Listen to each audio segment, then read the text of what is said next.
we take it for granted, which is, again, one of the reasons why Lou and I are doing this, because we think too many people take all of this stuff for granted and it gets lost, in the ether. But in 1791, when this was penned, this was something that was not accepted anywhere in the world, where you could go to the sovereign and say, you're a jackass and I need you to change X, Y, and Z. Probably wouldn't end so well for you.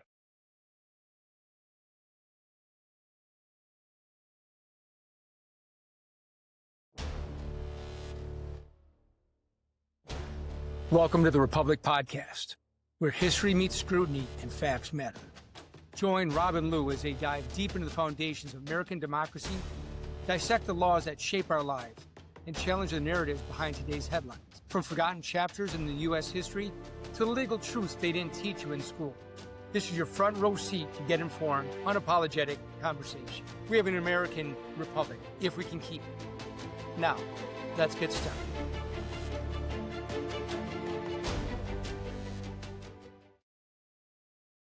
Rocking and rolling. All right. Yep, and we're live again. Cheers, brother. Cheers to Cheers to you. And good morning, good day, good evening, good whatever to everyone out there. Welcome to another Whatever time it is for y'all. So we are back to wrap up the First Amendment. We've talked about freedom of speech. We talked about the Establishment Clause, and there are three other rights in the First Amendment with regard to assembly, petition, and the press. And we've kind of touched a little bit on those, but I figure we got to wrap them up. Yeah, and it's always good to get everything in nice global resolution, wrap everything up, and have it set and ready to go. And just to tie the things back, as we always do, because we talk about the context, we talk about tying things back. This whole channel was built on the idea. Lou and I just been frustrated that people just weren't aware of, didn't know the text of, didn't understand the application of the foundational documents. They didn't know about our history. And we'll get into history and things like that. We'll talk about the Revolutionary War and whatever. But we're starting with the foundational documents. And people say, oh, it's boring. This and that. Are you kidding me? How could you not be interested in this stuff? Come on, man. Foundational documents. And that's what it's all about. We got to get to those. You're cracking yourself up on that one, huh? And that's what it's all about is, again, knowing the foundation, knowing the history behind everything that's going on, because you can't understand your future without knowing your past and without knowing the present. And just as a quick side note as well, cheers all my brothers and sisters in arms out there. Happy Veterans Day for everyone that I serve with. God bless you all. I'm glad that we all had that chance. And for everyone else that served, thank you for your service. Amen to that. Thank you, my brother. Thank you for your service. Thank you. But so the First Amendment, we're going to talk about and wrap it up. Again, all the different aspects of it. Where the First Amendment, as we've been talking about, that everybody knows the freedom of speech, but it's more than that. And it goes into the freedom of assembly, and everything that the First Amendment has ties into each other. That's why it's a very long and very encompassing amendment. And again, we sound like broken records, but we're going to be broken records. The founding fathers, when they were putting this together in 91, remembered quite vividly, not that long before, the issues that led them to break away from England, what they deemed to be transgressions of their rights. They needed to understand and guard against what they fled from in the first place before they came to the colonies. So all of these things were all items that were impinged upon either immediately prior to the Revolutionary War, during the war, for wherever there were British outposts and colonies within the colonies, repressing the locals, whether it was the things that were happening in England or other places in Europe where people fled to come to the colonies. Things like, you couldn't say anything bad about the king. If you did, it's called treason and we're going to throw your ass in jail. Or, take your entire estate, leave your wife and kids out to the mercy of whatever.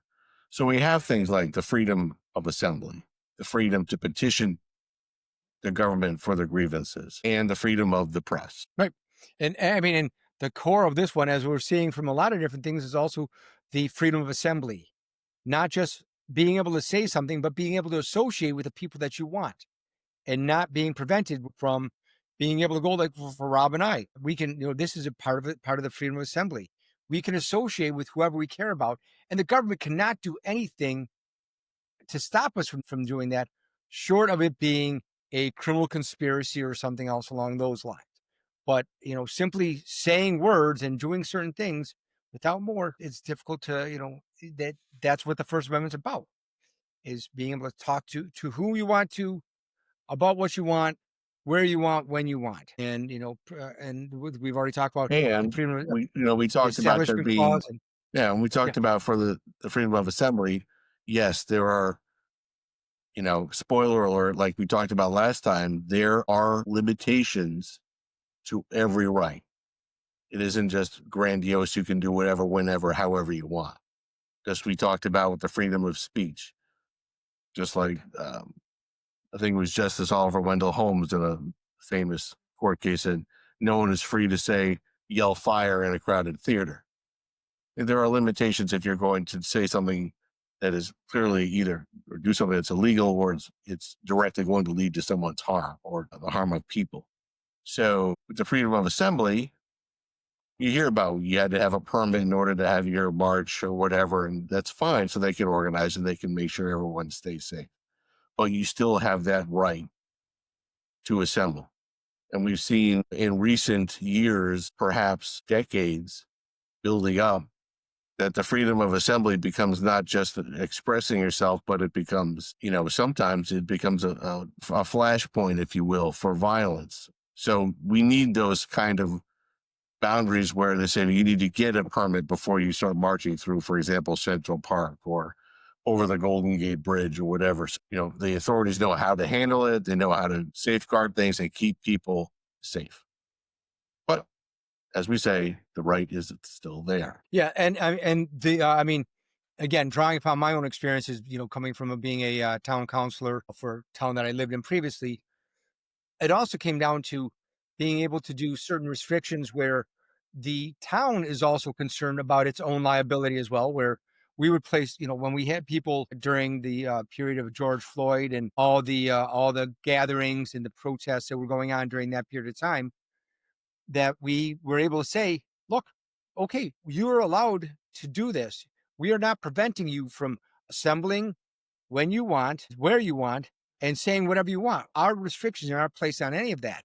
But since you're doing it on town property in a public square, the town, if anything happens, is liable for that as well. So if somebody gets, for God forbid, injured during one of your protests, during one of your demonstrations, we would be the ones on the hook. So in order for us to do that, you need to have certain, insurance requirements, and you have to follow certain restrictions. You have to, depending on how long you're going to do it, you need restrooms, handicap access, because again, as we've said before, if you're going to allow one person to do it, you're going to allow all. But if you're going to have access, everybody has to have access to it. So if it's in a non-handicap accessible area, and it's public property, you have to make it accessible to handicapped and everybody else. And a lot of people were pushing back on that, saying you're restricting our freedoms, you're restricting our ability to protest, to assemble, and freedom of speech. I'm like, those are impacted, but again, reasonable time, place restrictions. And these are some of the restrictions because we're the ones that are on the hook, not you. So, Right. And we talk about all of these items within the First Amendment that are intertwined. You talked about the right to assemble. And then most times people assemble because they want to air their grievances about whether it's a local government, a state government, national policy, or whatever it might be. And they go hand in hand. Again, the founding fathers did not see this as something that was, they didn't have it as something that was just, oh, of course we had to do this. This was a luxury. This was something that they had not been able to do without fear of repercussion from the king or the king's government. Petitioning the court, petitioning the king for redress probably meant you were going to wind up in Yeah. prison. And Right. nowadays we take it for granted, which is, again, one of the reasons why Lou and I are doing this, because we think too many people take all of this stuff for granted and it gets lost, in the ether.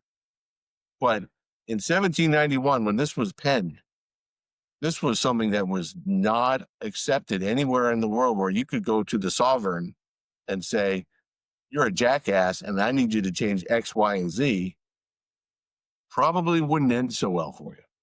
And Right. nowadays you hear all these people, whenever there's a bill coming up or something, remember, email and call your representatives, call your senators, in order to have a representative government that our founding fathers put together. In order to represent your constituents, you need to know what your constituents are thinking. Hence the reason why you have the right to petition your government to tell them what you think about the policies. Right. And you also have to take a look at the time period as well, where they didn't have internet, they didn't have TV, they didn't have radio, that even the early foundations of press were in the colonies at that time were rudimentary. Most of the things, and the Mhm. reason why the ability to seek redress and the freedom to assemble and the freedom of speech, where did it all occur?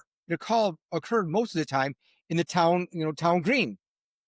That's why you'll see, especially up in New England. I mean, you can't drive through a town without seeing a huge town green. And this was something that was significant because that's where they would have their meetings. That's where these people would come. You'd have the town crier. Ding, ding, ding, ding, ding, ding, ding. And they'd go and they'd give their weekly announcements out there in the town green. And what was the easiest way to keep people from getting information? Restrict their ability to associate with one another. You keep them from associating in that town green, spreading the word and talking to one another to seek redress, then there wouldn't be anything. So that's why this was something that was very near and dear, and why in every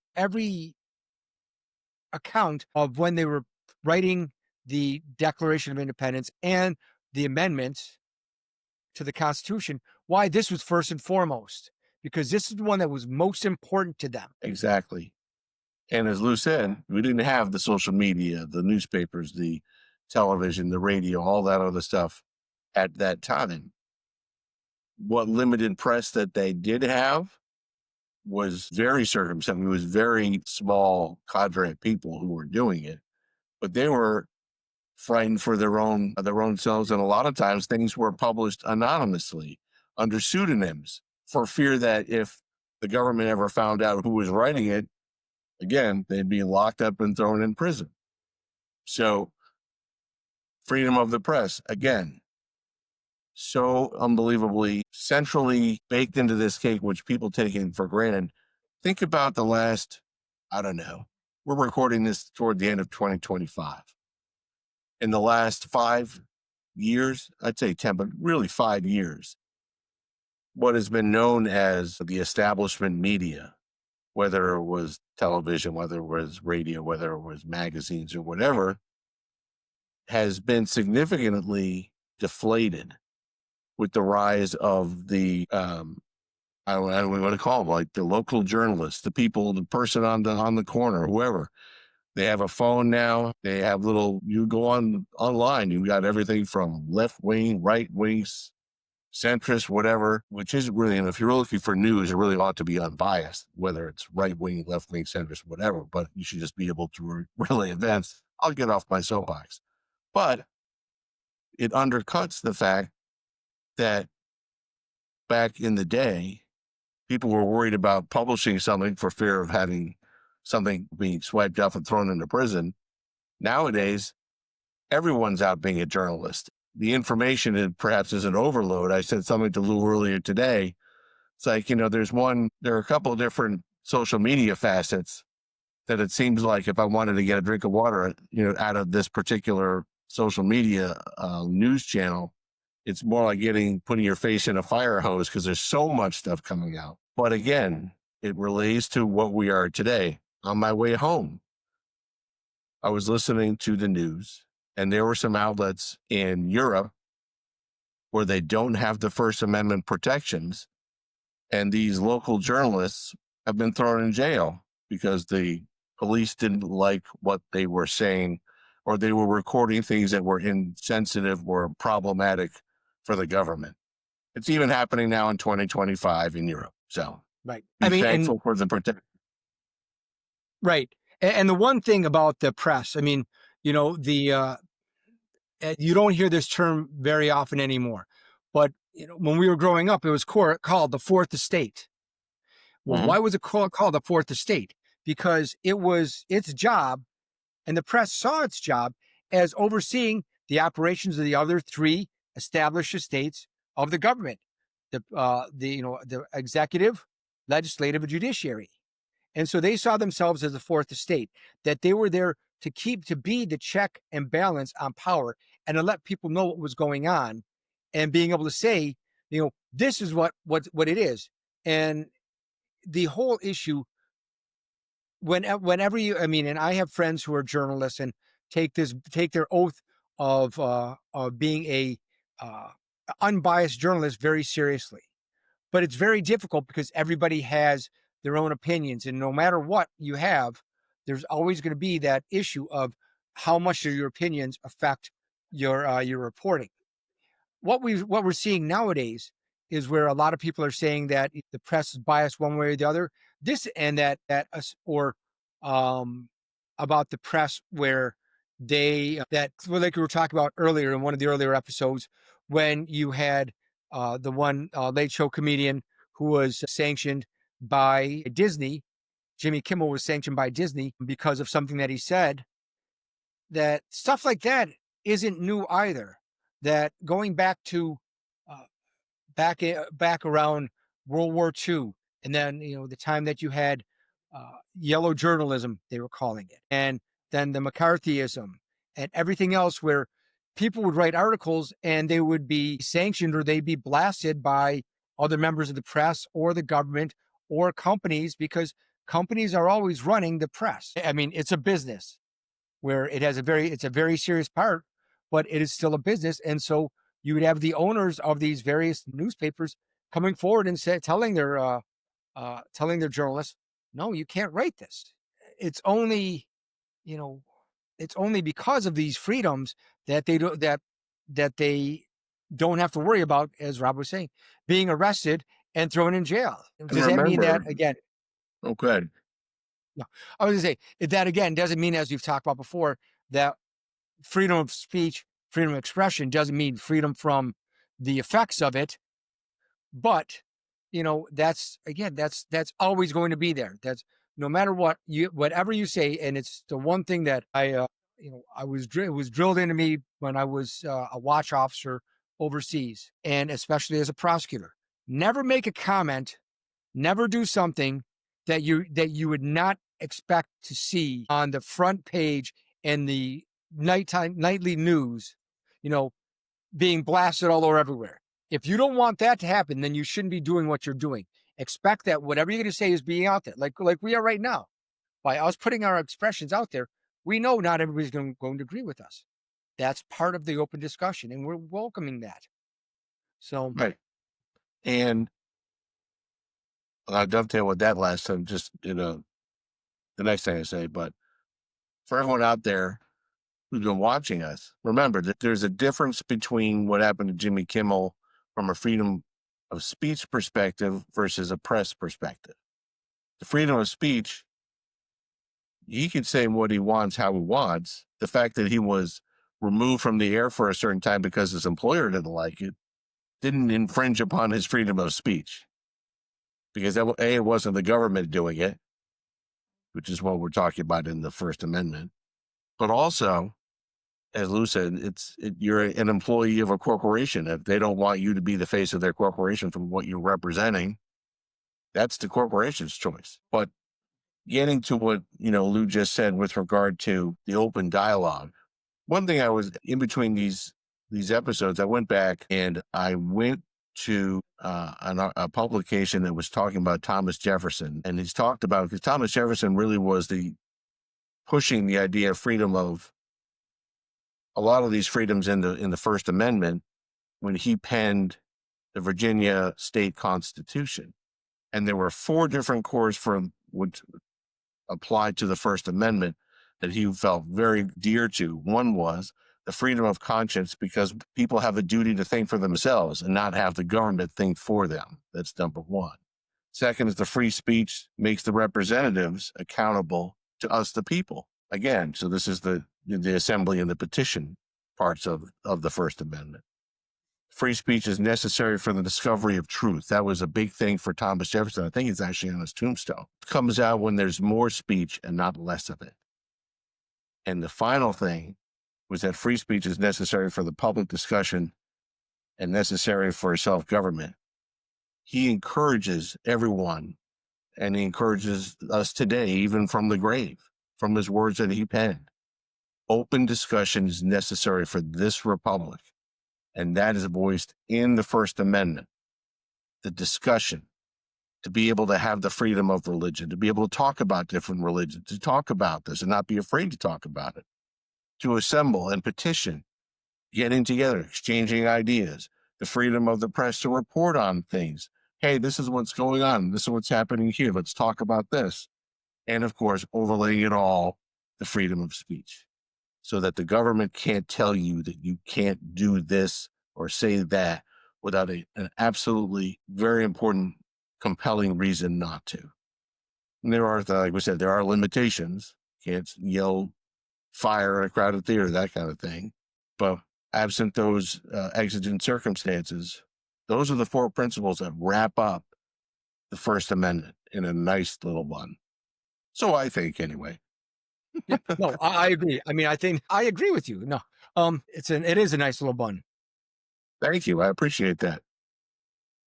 But that's exactly it. I mean, that encompasses everything. Is where you need these basic rights. You need these First Amendment rights to be able to voice every other right. I mean, without the ability to say something without fear of being arrested, the ability to gather with people that you want to and associate with people that you want to without the fear of being arrested, the ability of the press to be able to speak truth to what is being brought forward to them, and to make the observation so that not just a small group sees it, but that everybody sees it. I mean, the one thing that we have seen is a lot of, through our lifetimes, is the nightly news was the nightly news. That basically covered, like, the first 10 minutes of it was the big governmental issues that came before you. And then the last of it was, all local concern. Now, with so many news outlets out there, everything that occurs is essentially a national headline. Things that are happening in New York City, you would normally hear anywhere else outside of the immediate area. Things that happen in Los Angeles, things that happen anywhere across the country, even, out in Dubuque, Iowa, you wouldn't hear about stuff like that. But now there's so much news out there, which is a good thing, that everything becomes a matter of national concern. It's good and it's bad, because, well, on the one hand, it's good. Like, I used to tell my kids about what, we used to get newspapers, and they laugh like, oh yeah, we see some in some museum somewhere. And later on, kids would say to me, wait a minute. So you had to wait till the next day to find out news from the day before? I'm like, yeah, that's what happened. Wasn't a big deal. And they just can't wrap their head around it, because now you pick up your smartphone and you've got instantaneous, there's video from Japan or Kenya or Azerbaijan or wherever, it just bang, instantaneous. Someone hits record, upload, it's there. The problem with it is there are so many outlets, and this is not necessarily a First Amendment concern. The concern is, again, when you want to take a drink from a fountain, but you get blasted by a fire hose of information, how do you decipher it? So many things are based upon, in our world, upon clicks, sensationalism. So some of the mistrust that's come to certain media outlets is because they've sensationalized things just to get the clicks, because they want the ad revenue. There's nothing, either they've made up a story or they twisted it or did this or that or whatever. It's troubling that in this day and age, you have to triangulate your news. I usually have one more liberal channel that I go to. I have a more conservative channel that I go to, and then I have a channel that's basically from Europe. So I try to triangulate. Okay, what's this one event look like through the lens of three different things? Maybe I'll try to get the truth of what's happening. But I dare say, I would think that Thomas Jefferson would say, the more information, the better. And think for yourself, because now you're able to see what's in front of you. You can decipher what's sensationalism, what's real, or if you can't, at least tuck it away and start educating yourself. Why is it this way? Ask questions. Right. No, I mean, and that's a vitally important thing. Is we have so much out there, and there's so many different groups that are looking for attention, where unfortunately we become a soundbite nation. That the attention span, because we are so bombarded by information so much, that we went from sitting there watching a half hour or 1 hour news program to try and get our information, to now, if I don't have that within 30 seconds, I've already lost interest and I'm moving on to the next issue. Right. The bad thing about that, though, is that you have things, other social media platforms out there, like Instagram, like TikTok, even like X.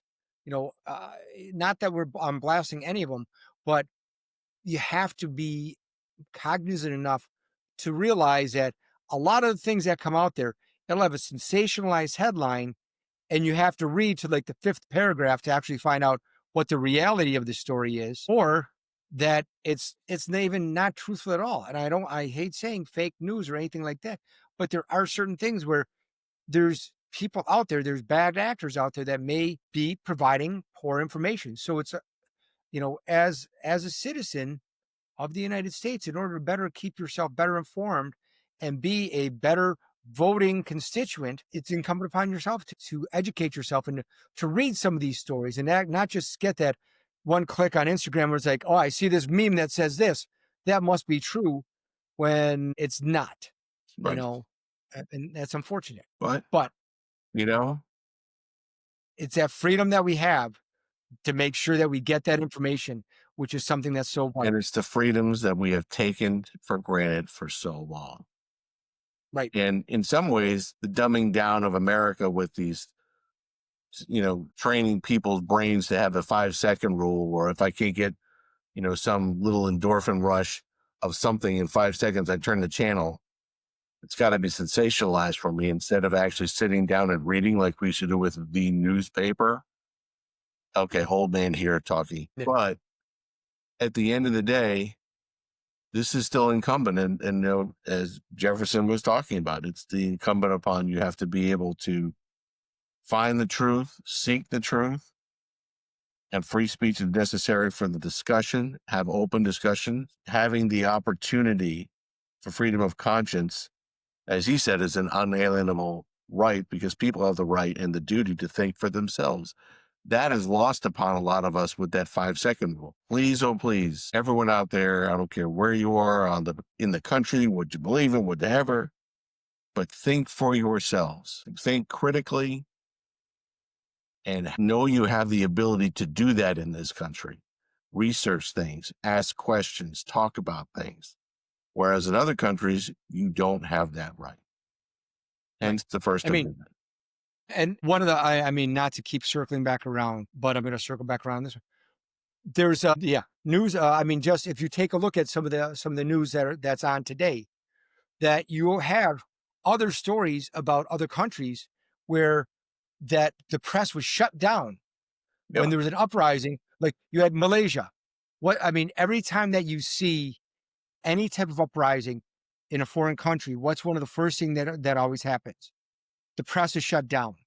That they close on the press because that's who gets that information out. And that you actually have it. I'm trying to find the news article that I had pulled up before, but then my computer rebooted, so I can't find it now. Is you had an election in a country where before the elections, because it wasn't going the ruling party's way, shut down all the news. Yep. Like everything. There was no broadcast TV whatsoever. Then they brought the internet and broadcast TV up for 10 minutes to announce the election results and then close everything down again. Now, does that seem to be a fair and free election? I mean, you had the issue of Romania. Romania ended up like kicking out results of one of their elections because of the confirmed Russian interference with the election, providing false information. That's why, again, the first thing that whenever there's an issue that the government doesn't like, especially in foreign governments, you'll see the first thing that they go after is the press. They shut down the press, or in some cases, like in Russia and in China and in Venezuela, they control the press. There's no free press. They do what the press releases, the official government statements, and that's what it is. And for those countries that can already control the press, what do they do then if there's something that's starting to getting uncomfortable for the government? They already control the press. They restrict your ability to associate and petition, mandatory curfews, and they crack down on what they call dissidents. So if someone's on the corner saying something that the government doesn't like, whisked off, never to be seen again. And that, again, is why the First Amendment is so important. Bingo. So I think we've beaten this one enough. Unless there's any question. Oh, and of course, speaking of beating, we haven't mentioned it yet, so I'll mention it now. Don't forget to like, share, and subscribe, and contact us. Let us know what you want to hear. Let us know some of the things that you'd like to discuss. We're a few episodes in now. We've talked about it before. We're happy to jump around if you want, because we're doing the Constitution now and the Bill of Rights. If you want us to jump to something else, we'll get to that. We'll bounce all over the place. That's fine. Happy to have the interaction, and hit the like button, because the one thing that we know, or at least we think we know, is that the algorithm really likes that. So, and talk about like a nice little lead in for some sensationalism. What's next in the Bill of Rights? The Second Amendment. Second Amendment. And you know why the Second Amendment's there? To protect the First Amendment. There are going to be a couple of landmines we're going to be walking over next time. Right. No doubt about it. And there is a lot of misunderstanding about the Second Amendment and how the Second Amendment really works, and how you really have to take into account the time period in which the Second Amendment was written. But we'll discuss all that in that next episode. Amen to that. So with that being said, brother, here's to you. Here's another great episode, everyone. And thank you very much for watching us. Cheers, everyone. And here you go. Cheers, you brother. Be good, be well. Again, that does not suck. That's so good. Later, man. See you, man. Shut up and sit down. Thanks for listening to The Republic, If You Can Keep It podcast. Join Rob and Lou in our next episode as we continue our riveting discussions on the most important topics affecting our great republic. Drop a line for topics you want to discuss, and don't forget to like, subscribe, and share. Until next time.